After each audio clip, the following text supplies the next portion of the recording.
The morning sun cast long shadows across the grand courtyard of Buckingham Palace as Royal Guard Captain James Morrison adjusted his pristine red uniform one final time. In his white-gloved hands, he carried an envelope that would change the course of British royal history forever. The weight of the document seemed heavier than any ceremonial sword he had ever wielded.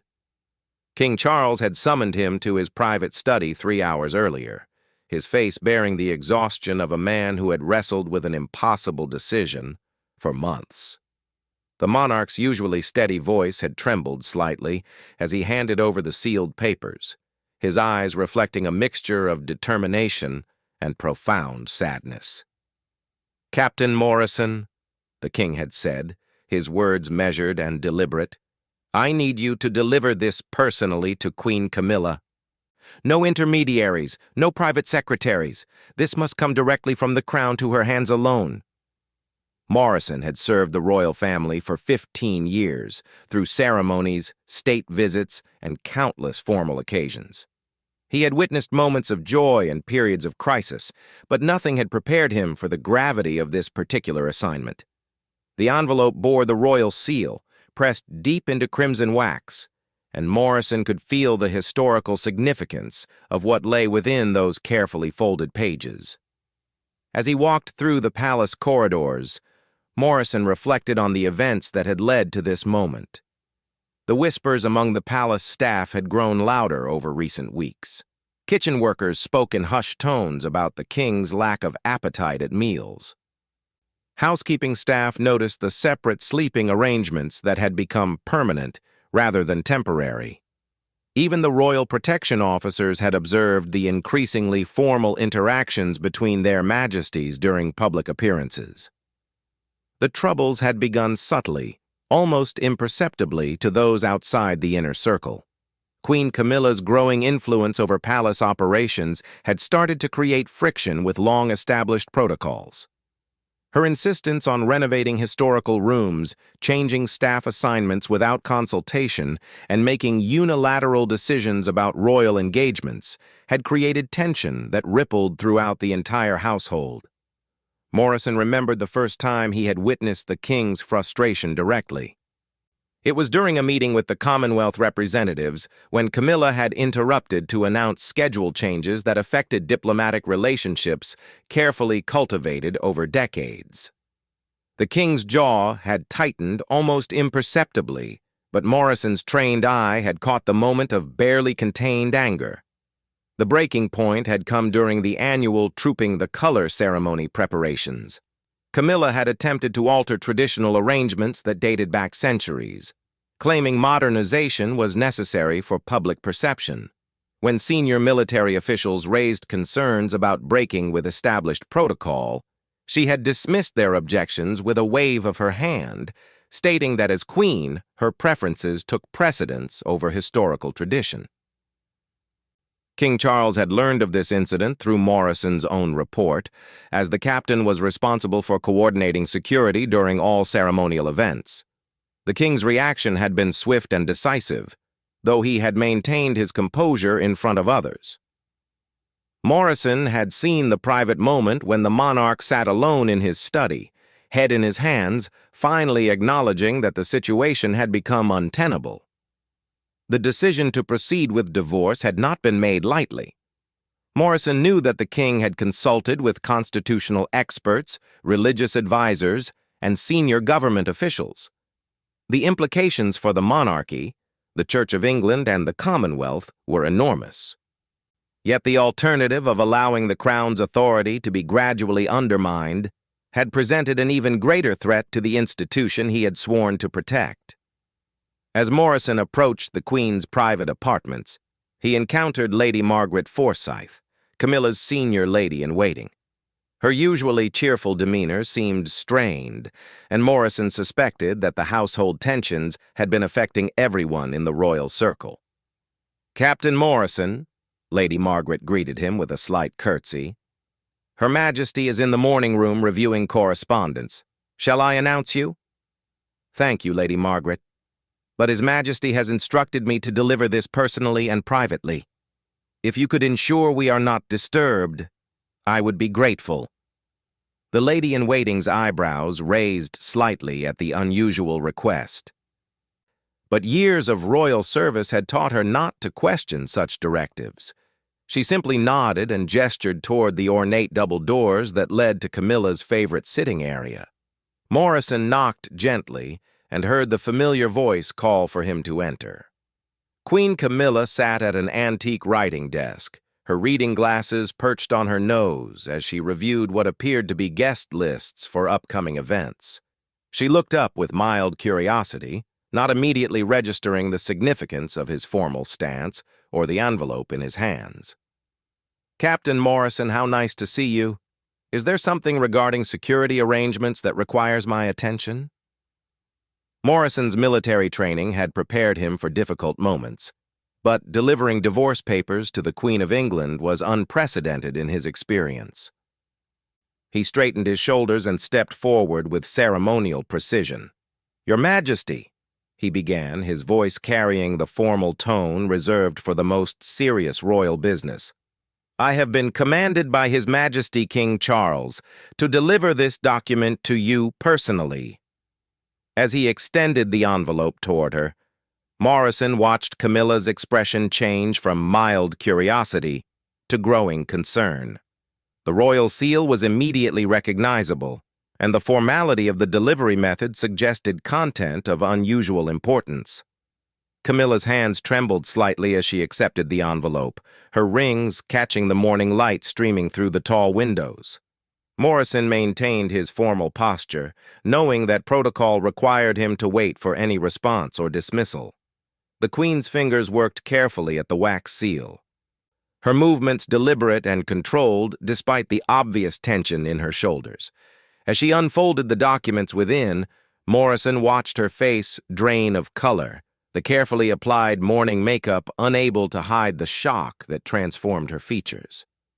The silence in the room stretched uncomfortably as Camilla read through the legal language that formally initiated divorce proceedings. Morrison could see her hands shaking more noticeably now, the papers rustling softly in the otherwise quiet space. When she finally looked up, her eyes held a mixture of disbelief, hurt, and growing anger. Morrison had witnessed many royal reactions to difficult news, but this moment felt more personal and devastating than any state crisis he had observed. "This cannot be real," Camilla whispered, her voice barely audible in the spacious morning room. She looked from the papers to Captain Morrison's stoic face, searching for any sign that this might be some terrible mistake or misunderstanding. Morrison remained at attention, his expression professionally neutral despite the emotional turmoil he was witnessing. Years of royal service had taught him to maintain composure during the most difficult moments, but delivering divorce papers to a reigning queen was testing the limits of his training. "Captain," Camilla's voice grew stronger, though it carried an edge of desperation. "Surely there has been some error. These papers, they cannot possibly represent the king's true intentions." "Your Majesty," Morrison replied with careful formality, "I can only confirm that His Majesty personally handed me these documents with explicit instructions for their delivery. I have no additional information to provide." Camilla stood abruptly, the heavy papers scattering across the antique desk. Her movement was sharp and sudden, causing Morrison to tense slightly, though he maintained his formal stance. The Queen began pacing near the tall windows, her heels clicking rhythmically against the polished marble floor. 15 years, she said, more to herself than to Morrison. 15 years of marriage, of supporting him, of adapting to this impossible life, and this is how he chooses to communicate with me?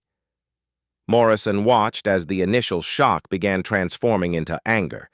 Camilla's composure, so carefully maintained during public appearances, was cracking under the weight of this unexpected blow. Her hands gestured emphatically as she continued her movement around the room, her voice rising with each word. "Does he think he can simply dismiss me like some member of staff? Send his guard with papers as if I were a common servant being terminated from employment?" The captain understood that his presence was becoming increasingly uncomfortable for the Queen, but his orders had been specific. He was to deliver the documents and remain available should any immediate response be required. The king had anticipated that Camilla might have questions or demands that would need to be conveyed back to him. Camilla suddenly stopped her pacing and turned to face Morrison directly. Her eyes blazed with a combination of hurt and fury that made him grateful for his years of training in maintaining emotional distance during royal encounters. "Tell me, Captain," she said, her voice now carrying the full authority of her royal position, "what exactly did my husband say when he gave you these papers? I want his exact words." Morrison felt the weight of divided loyalties pressing down on him. His oath was to serve both crown and monarch, but in this moment, those obligations seemed to conflict. He chose his words carefully, sticking to factual information without revealing the king's emotional state or private comments. "His Majesty instructed me to deliver the documents personally and privately, Your Majesty. He emphasized the importance of discretion and direct communication." Camilla's laugh was bitter and sharp. "Discretion? He speaks of discretion while humiliating me with this theatrical delivery? If he wanted discretion, he could have spoken to me himself, rather than treating me like a stranger to be served with legal papers." Morrison remained silent, recognizing that the Queen was processing her shock and anger rather than seeking actual answers from him. His role was to be present and observe, ready to relay any message she might want to send back to the king. The Queen returned to her desk and picked up the scattered documents, reading through them again with more careful attention to the legal details. Morrison could see her professional side emerging as she processed the practical implications of what she was reading. "The grounds cited here," she said, her voice becoming more controlled and analytical, "they speak of irreconcilable differences and incompatible approaches to royal duties. How convenient for him to reduce our relationship to bureaucratic language." She set the papers down with deliberate care and looked directly at Morrison again. "I suppose he expects me to simply accept this decision and fade quietly into the background? To make his life easier by disappearing without causing any public embarrassment?" Morrison could hear the steel in her voice now, the tone that had served her well during challenging public engagements and difficult media interviews. The initial shock was giving way to strategic thinking, and he sensed that Camilla was beginning to consider her options rather than simply reacting to the unexpected development. "Captain Morrison," she said with renewed formality, "I have a message for His Majesty. Please inform him that I will be consulting with my own legal representatives before providing any response to these documents. Furthermore, I expect a private meeting with him before any public announcements are made." Morrison nodded respectfully. "I will convey your message exactly as stated, Your Majesty." Camilla moved to the window, gazing out at the palace gardens where tourists and photographers often gathered, hoping for glimpses of royal life. Morrison could almost see her mind working, calculating the public relations implications and considering her strategic response. "Tell me something, Captain," she said without turning from the window. "Do the staff know about this? Has word already begun spreading through the palace?"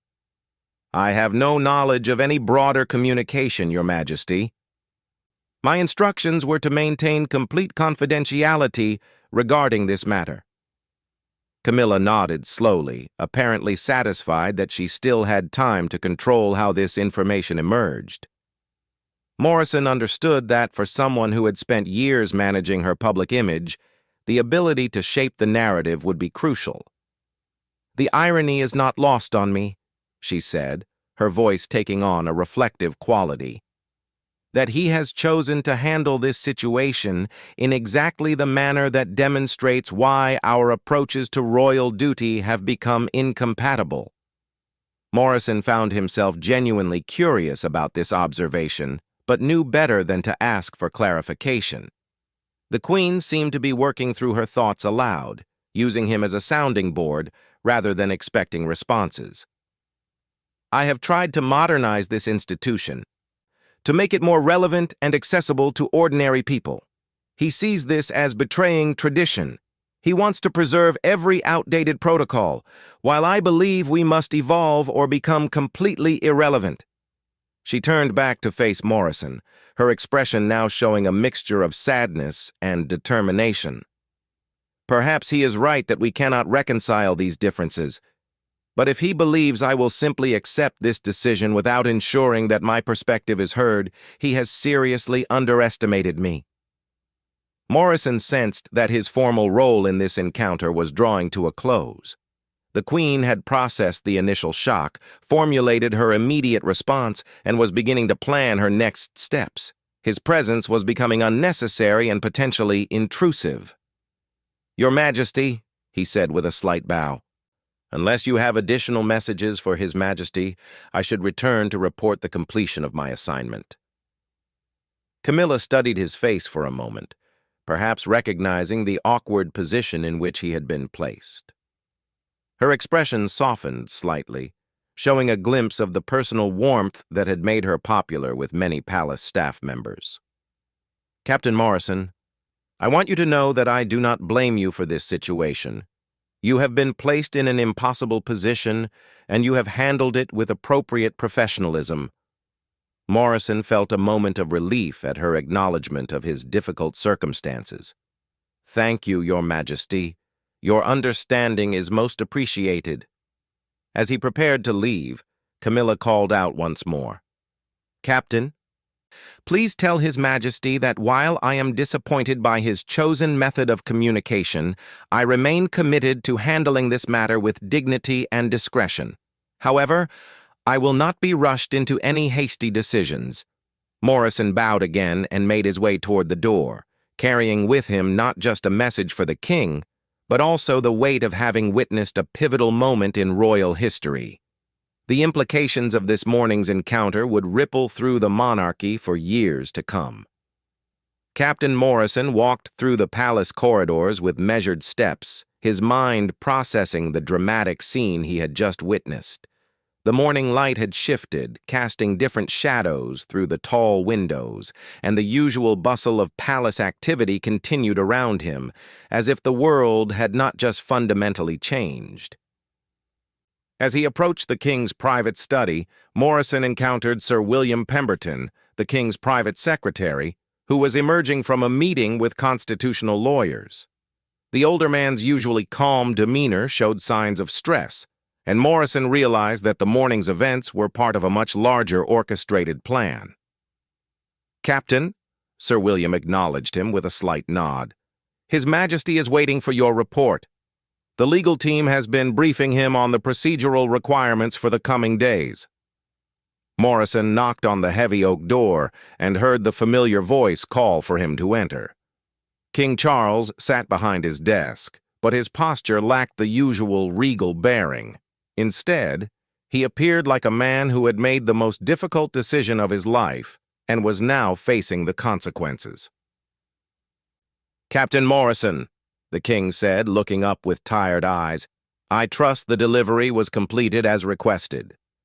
"Yes, Your Majesty. Queen Camilla received the documents personally and privately as instructed." Morrison maintained his formal stance while observing the visible relief that crossed the monarch's face. "And her immediate reaction?" Morrison chose his words carefully, balancing honesty with diplomatic discretion. "Her Majesty was understandably shocked, Your Majesty. She expressed surprise at the method of delivery and requested time to consult with her legal representatives before responding formally." King Charles nodded slowly, as if he had expected exactly this response. "Did she provide any immediate messages for me?" "Yes, Your Majesty. Queen Camilla requested a private meeting with you before any public announcements are made. She also emphasized her commitment to handling the matter with dignity and discretion, though she indicated she would not be rushed into hasty decisions." The king stood and walked to the window that overlooked the same gardens Camilla had been viewing just minutes earlier. Morrison could see the weight of the situation settling on the monarch's shoulders like a heavy cloak. "Captain, you have served this family with distinction for many years. I want you to understand that this decision was not made lightly or in anger. The fundamental differences in our approaches to royal duty had reached a point where continuing would have damaged the institution itself." Morrison appreciated the king's explanation, though he remained silent. His role was to observe and report, not to offer opinions on royal marriages or constitutional matters. "The irony," King Charles continued, echoing his wife's earlier words, though neither knew of the parallel, "is that Camilla's desire to modernize everything represents exactly the kind of impulsive change that threatens the stability we must provide to the nation." The king turned back to Morrison with the expression of profound sadness mixed with resolve.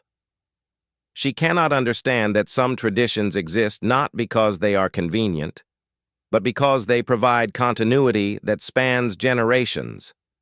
Her attempts to remake everything according to current fashion could have destroyed centuries of carefully maintained constitutional balance." Morrison thought about Camilla's contrasting perspective, her belief that evolution was necessary for relevance, but he kept these observations to himself. His position allowed him to see both sides of royal conflicts, but never to take sides.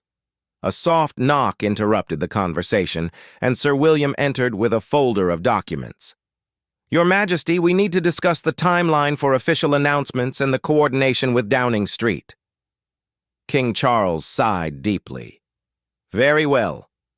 Captain Morrison, thank you for your service in this difficult matter. Please ensure that absolute discretion is maintained until we are ready for public disclosure." Morrison bowed and prepared to leave, but the king called him back. "Captain, one more thing.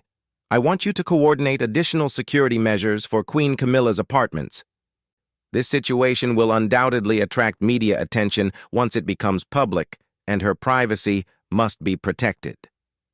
As Morrison left the king's study, he reflected on the profound sadness of the situation. Both the king and queen believed they were acting in the best interests of the monarchy, yet their incompatible visions had made their marriage unsustainable. Over the following days, Morrison observed the careful orchestration of events that would lead to the public announcement. Constitutional lawyers worked around the clock to ensure proper procedures were followed. Government officials were briefed to manage potential political implications. Media strategies were developed to control the narrative and minimize damage to the crown's reputation. Meanwhile, Camilla assembled her own team of advisors and legal experts. Morrison noted the increased activity around her apartments as she prepared her response to the divorce proceedings. She maintained her public schedule, attending a charity luncheon and hosting a reception for Commonwealth representatives, showing no outward signs of the personal crisis unfolding behind palace walls. The private meeting between the king and queen took place 3 days after Morrison's delivery of the papers. He was assigned to security duty outside the king's private dining room, where the couple met for 2 hours. Even through the heavy doors, the sound of raised voices occasionally penetrated the corridor, though Morrison could not distinguish specific words. When the meeting ended, both emerged with composed expressions that revealed nothing about the content of their discussion. Camilla's face showed the careful control she had mastered during years of public scrutiny, while the king maintained the dignified bearing expected of a monarch under pressure. The formal announcement came exactly 1 week after Morrison had delivered the divorce papers. The palace issued a carefully worded statement emphasizing mutual respect, irreconcilable differences regarding royal duties, and commitment to minimizing disruption to the crown's constitutional role. Morrison watched from his security post as media representatives gathered outside the palace gates, their cameras and microphones ready to capture every detail of this historic moment. The statement was read by Sir William, whose steady voice conveyed the gravity of the situation while maintaining appropriate diplomatic language. Public reaction was immediate and intense. Some supported the king's decision to prioritize institutional stability over personal relationships. Others criticized him for abandoning his wife when unity was most needed. Constitutional experts debated the legal and political implications, while religious leaders grappled with the theological questions raised by a divorced monarch serving as head of the Church of England. Throughout the media storm, Morrison continued his duties with professional detachment, though privately he felt the weight of having played a role in this historic moment. He had delivered documents that would reshape the monarchy and affect the British Constitution for generations to come.